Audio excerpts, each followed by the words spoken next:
The popular ZX81 has sparked a boom in the consumer microcomputer market. Computers were affordable and something that was necessary to cash in on the coming digital age. But as affordable as the ZX81 was, it was painfully limited.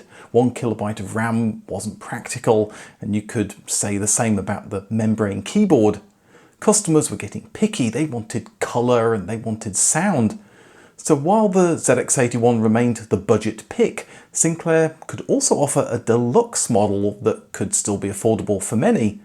Computers were Sinclair's cash cow, funding his dream for pocket televisions and electric cars, so a follow-up computer to maintain Sinclair's lead, a ZX82, wasn't just desirable, it was necessary. And what's more, it could be something to beat rival Acorn and their dastardly BBC Micro. Development began in July 1981, but CEO Clive Sinclair wouldn't handle day-to-day operations. He was much too focused on those pet projects, those flat-screen TVs and electric cars. The ZX82 team were given a broad direction: make a better ZX81, something with colour, so logically the team used that machine as a starting point.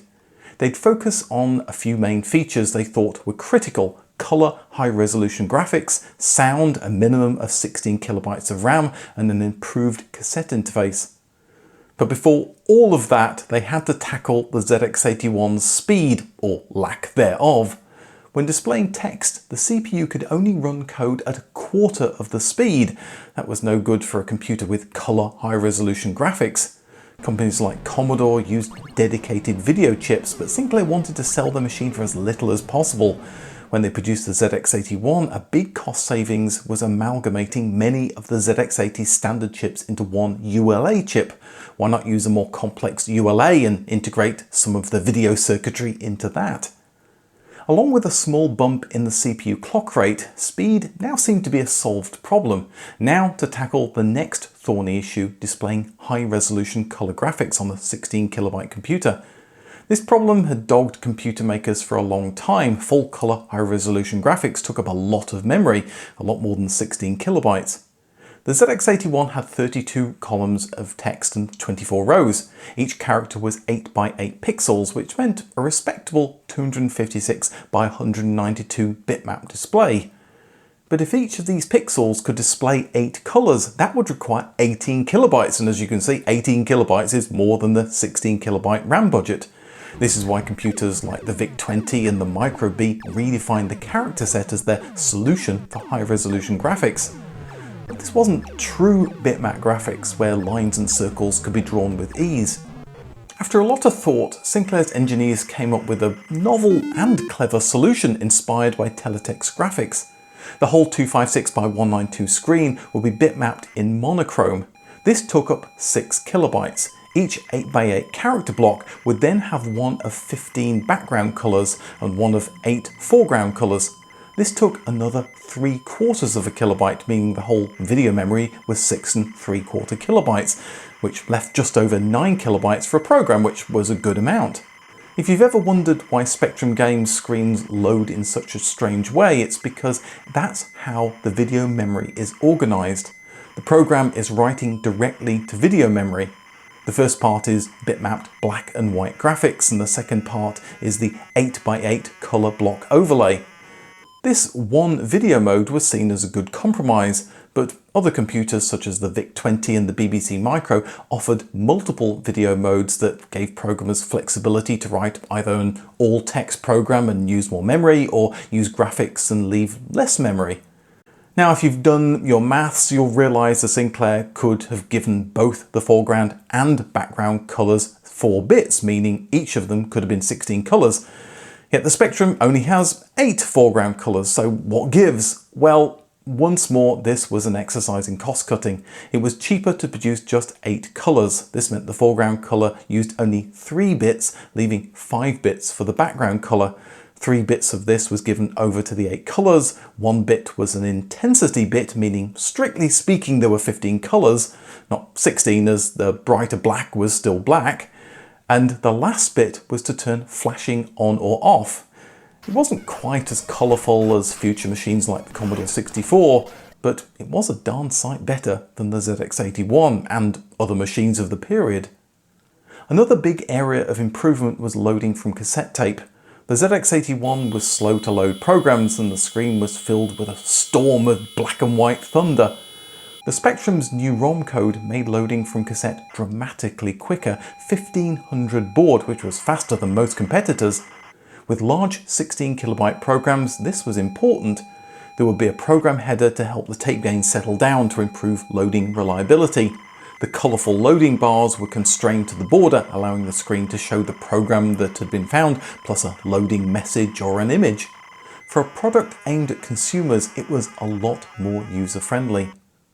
The ZX80 had BASIC that fit into just 4 kilobytes of ROM. The ZX81 had expanded that to 8 kilobytes with expanded functions.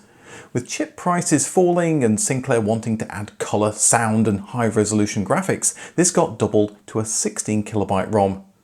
The company that produced the previous ROMs was 9 Tiles, who recommended a complete rewrite of the ROM code. Clive Sinclair, ever watching the pennies, wanted the new features to be bolted onto the existing ZX81 code. Clive paid the bills, so Clive got his way, but it meant the ROM code was inefficient and basic programs ran slower than they could have done. One of the developers of the ZX Spectrum, in fact the main one, was Richard Altwasser. His 1980 job interview with Clive Sinclair gives an insight into Clive's personality.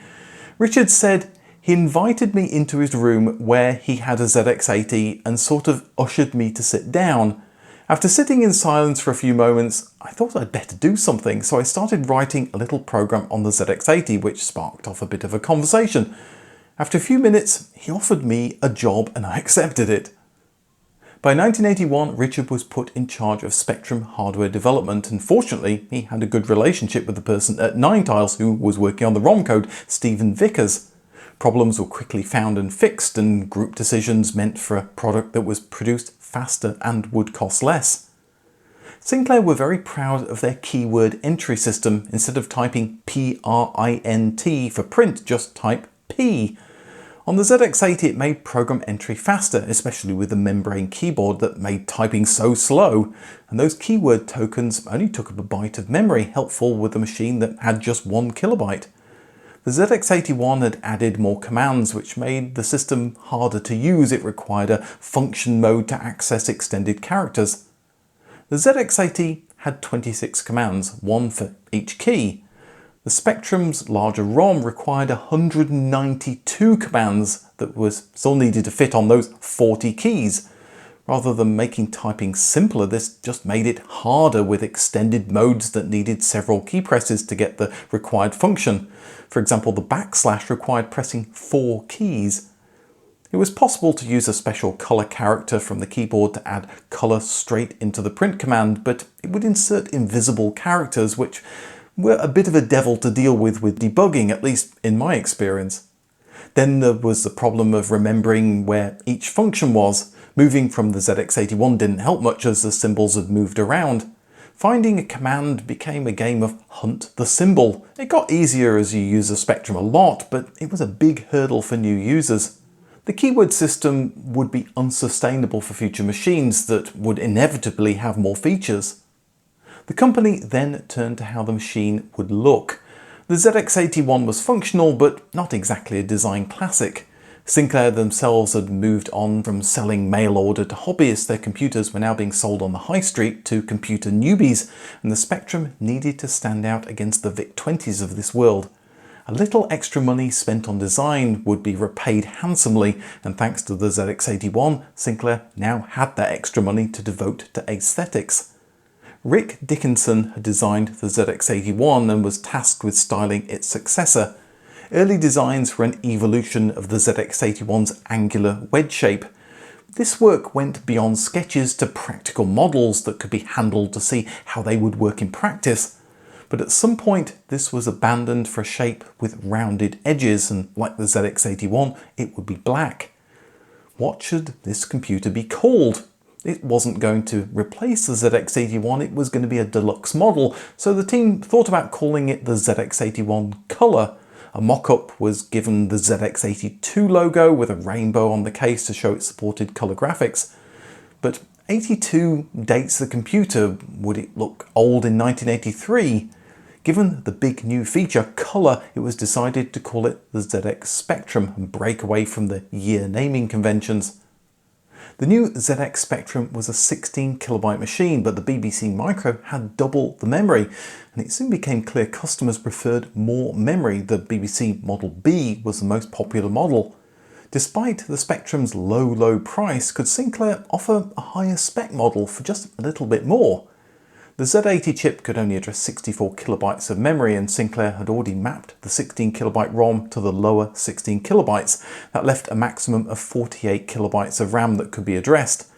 Sinclair found a crafty way to add an additional 32 kilobytes to the 16 kilobyte model by using cast-off 64 kilobit chips that were deficient and could only address half the memory. Jumpers would be set so the machine knew which part of the chip was good. This way Sinclair could sell a 48 kilobyte machine for a knockdown price. Things had been rocky between Sinclair Research and Nine Tiles, the company writing the ROM code, and they came to a head in February 1982. Nine Tiles said in the past that they'd been promised royalties on future products, and this was a future product, something that Sinclair was now going back on. So Nine Tiles decided to put up their fees. They were going to be paid one way or another. Sinclair said royalties were out of the question and the higher fees were unacceptable. It ended with both Richard Altwasser of Sinclair and Stephen Vickers of Nine Tiles resigning, and being good friends by this point they decided to go into business together, producing a computer we'll soon learn about, the Jupiter Ace. The Spectrum was 2 months from launch at this point, so the two key people leaving the project was devastating, and the project stalled. The anticipation from the public for the Sinclair ZX Spectrum was unlike any before it, at least in Britain. By now, newsagents were awash with computer magazines, some dedicated to the ZX80 and the ZX81.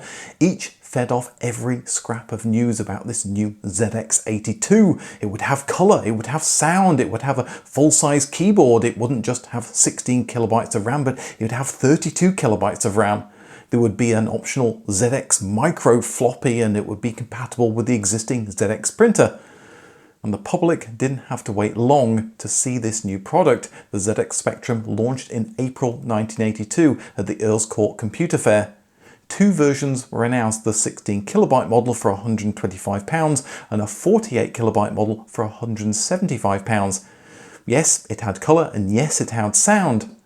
£175 for a 48 kilobyte Spectrum was great value for money at a time when a 16 kilobyte Atari 800 cost £600, a 32 kilobyte BBC Micro cost £400, and a 3.5 kilobyte VIC-20 cost £200.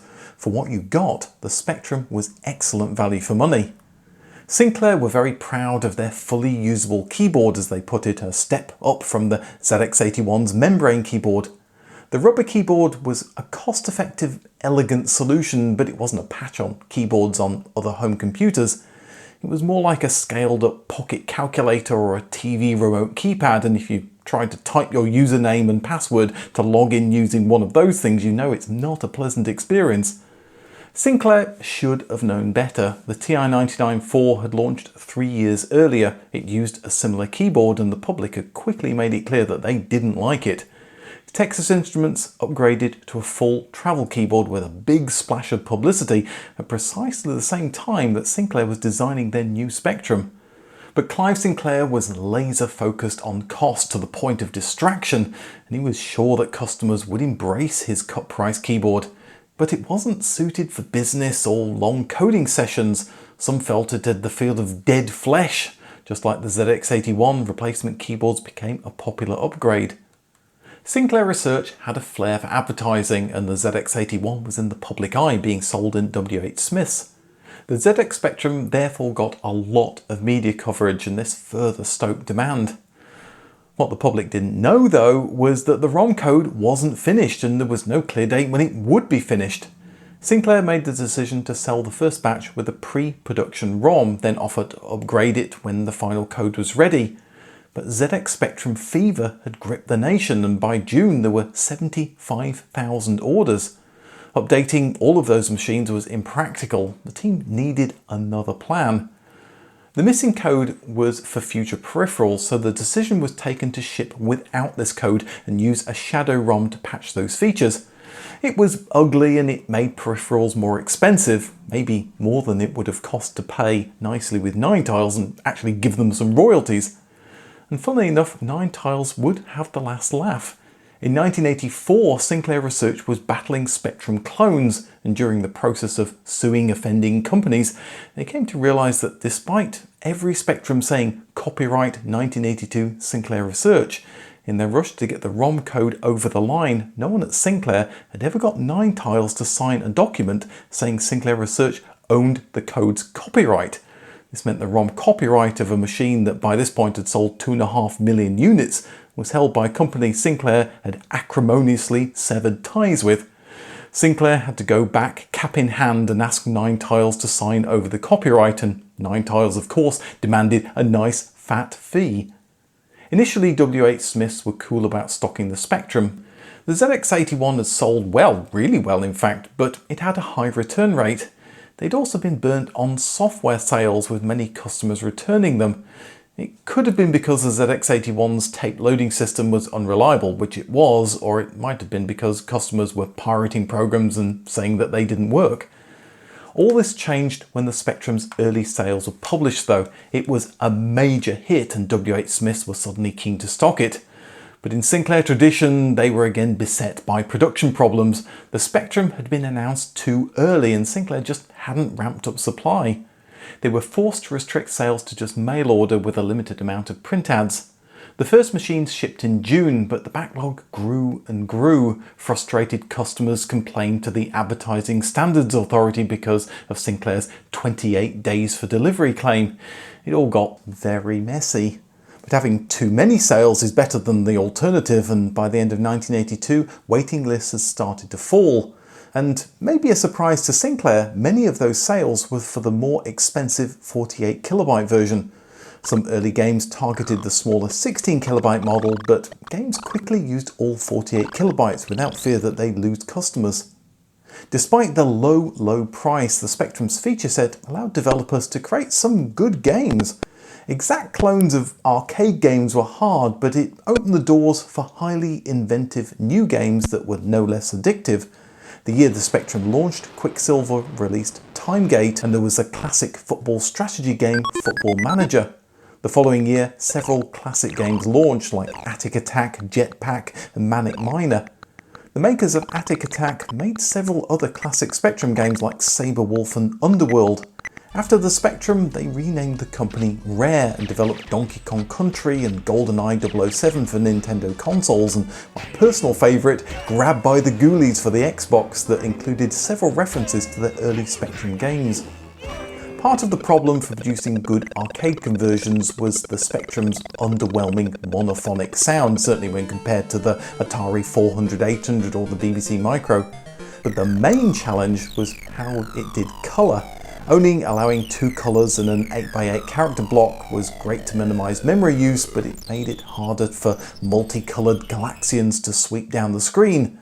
This was the infamous colour clash. Some games just ignored the problem, at times making games that were a mess of colour. Some cleverly coded around it to prevent it happening, which imposed limitations on gameplay, and some just decided to forget colours altogether and just stick to one colour. As production ramped up in early 1983, the ZX Spectrum spread to many other high street stores. When it did, sales went stratospheric.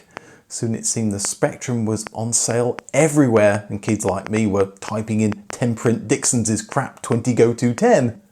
But despite this digital graffiti, the Spectrum sold well, especially with an unexpected price drop in May 1983, just 1 year after launch.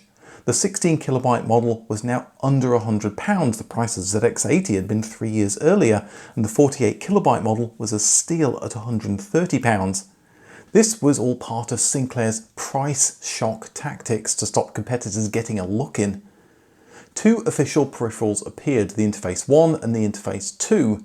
The Interface 2 attempted to make it easier to play the gaggle of games that were appearing with 2 joystick ports and a cartridge slot.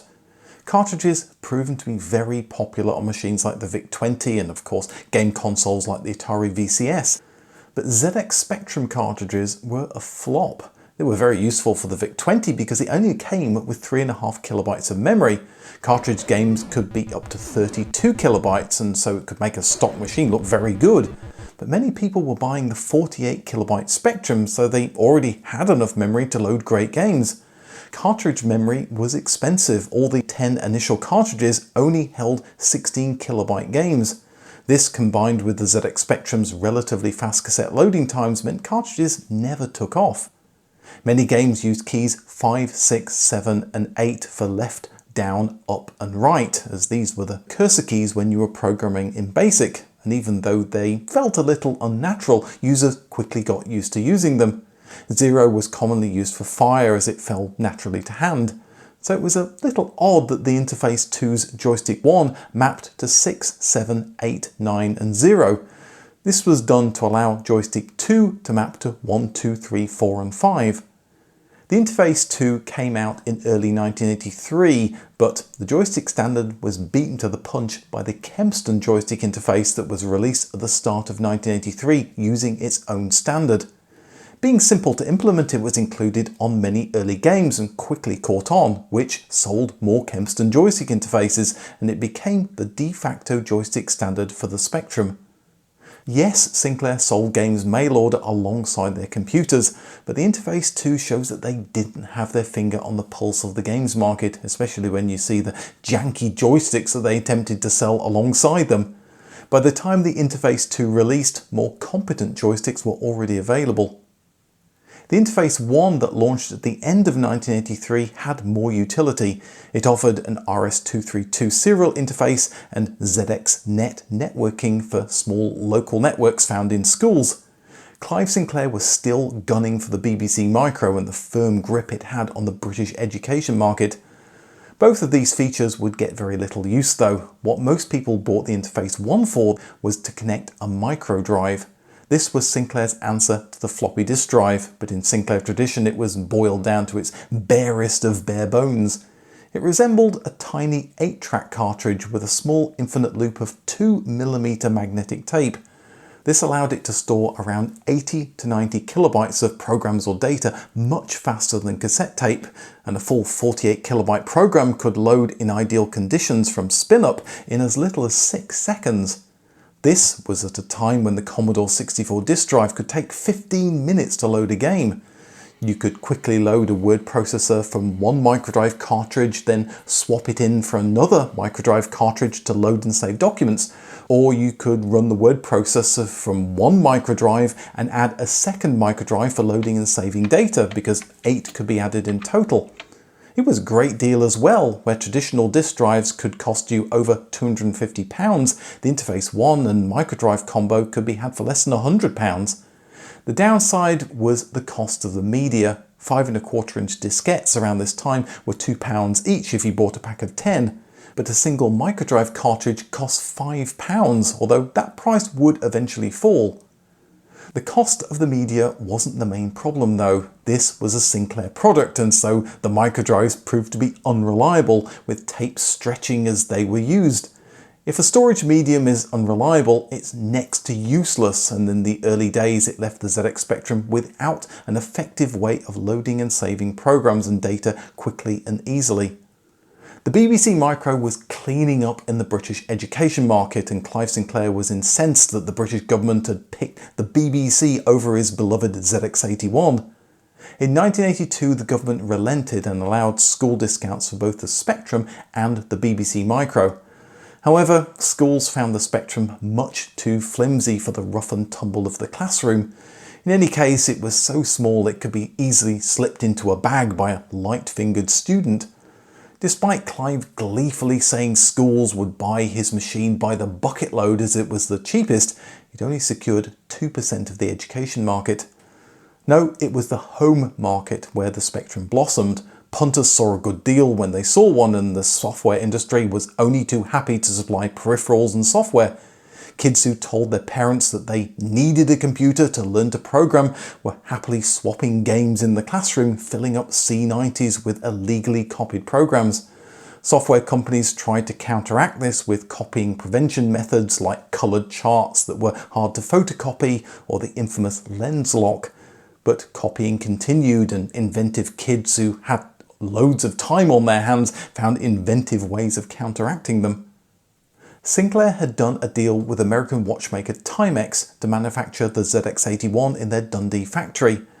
Timex, looking to diversify from their failing watch business, had sold the ZX81 in North America as the Timex Sinclair 1000. With the Spectrum proving to be such a hit, it made perfect sense to offer that machine as well. It launched in 1983 as the Timex Sinclair 2068. The 68 had 72 kilobytes of memory. That's 48 kilobytes of RAM and 24 kilobytes of ROM. Yes, Timex could have had a better numbering system because 68 makes no sense, but then they were also calling the 2 kilobyte ZX81 the 1000. Apparently it was supposed to be called the 2048, which makes sense, it had 48 kilobytes of RAM, but when the Timex computer president announced the machine, he misspoke and called it the 2068. When a colleague pulled him up about the number, he laughed and said, rename it, 2068 is better than 2048. The 2068 differed from the Spectrum in that it fixed several deficiencies. There were 2 joystick ports, something badly needed for a machine that had so many games, and it had a decent sound chip, the AY used in some arcade machines and the Atari ST.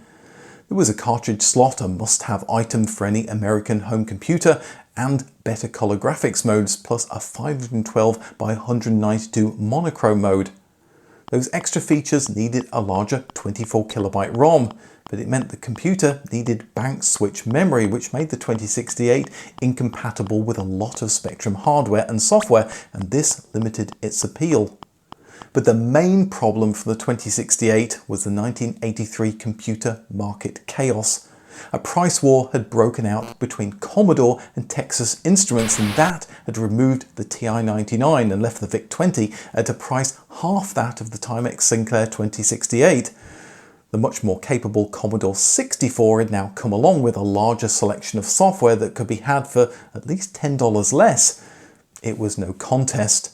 The Timex Sinclair 2068 had launched in November 1983. 3 months later, it was withdrawn from sale. It found some success in Portugal and Poland, with production running to 1989.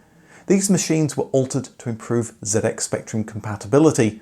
Some included a ZX Spectrum emulator cartridge that auto-booted to access the mountain of Spectrum games. 1983 was a really bad year for computers because there was also the video games crash. The market for games machines and home computers had become saturated. Everyone who wanted one had one, but not so in the UK. Many had skipped video games consoles and gone straight to a home computer, and the inexpensive ZX Spectrum was a popular choice. Sinclair Research by this stage was a shining example of British industry success. 60% of ZX81s had been exported. The company made a lot of revenue from selling so many computers. Clive Sinclair was the very public face of the company that was beating Japan and America at their own game. So, as a fitting tribute, he was knighted in 1983. Uncle Clive was now Sir Clive. 1983 is where I entered the ZX Spectrum story when I got a 48K machine. I was already a massive Sinclair fanboy, lapping up the pro-Sinclair news from ZX Computing magazine. Clive Sinclair could do no wrong. He was what I'd always wanted to be, a boffin inventor. I'd owned the ZX80, a computer my parents had bought to learn about computers, then discarded. I'd owned the ZX81, and now I had the best Sinclair product, the Spectrum. I'd go on to own an Interface 1 plus microdrive, and I bought a few extra microdrive cartridges when the price dropped to £2. I even bought the Sinclair Pocket TV, and I'd go on to buy a Spectrum 128. I became quite adept at using the Spectrum's keyword system after a lot of use. I was up until 3 AM on weekends and school holidays, hearing the morning bird call as I dropped off. It was addictive, and it made me better at coding, eventually making a Frogger clone in BASIC. But one lesson I learnt from my devotion to Sinclair was don't follow a company to distraction. I believed everything Sinclair made was great, and being tribal, everything the competition did was absolutely awful. I mean, to change the foreground colour to red on a Commodore 64, you had to type poke 646,2. How weird and difficult is that? On the Spectrum, it was simply ink 2. Of course, to type ink, you had to hold down the cap shift and symbol shift to get into extended mode, and then hold down the cap shift again and type X. I'd keep supporting Sinclair research even when they started losing the plot. Rather than being objective, I was tribal. But I learnt, and I hope now I'm more objective with which companies I support. In 1984, Sinclair launched the QL, their business machine. Spectrum owners looked up, then went back to gaming. If it had better games, then it might be more interesting, but although it had better graphics, the only game seemed to be a version of chess, not exactly the riveting sort of thing an arcade gamer would like, especially as the QL cost over 3 times the price of a Spectrum.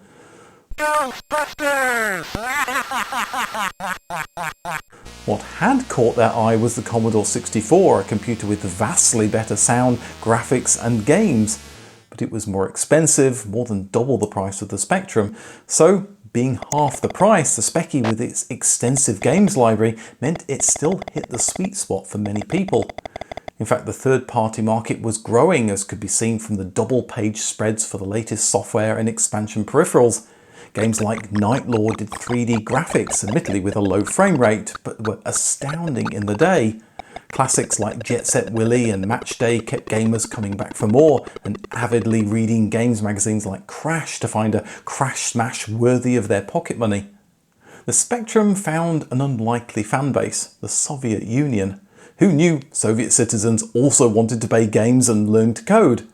But anyone lucky enough to find themselves in the West with enough currency to buy one would have some difficult questions to answer when they returned to the motherland with a ZX Spectrum.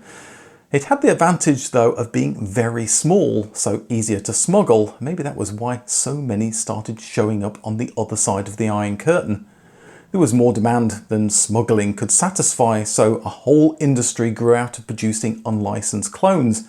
And if you thought British school kids were good at copying software, that was nothing to Soviets starved of video games.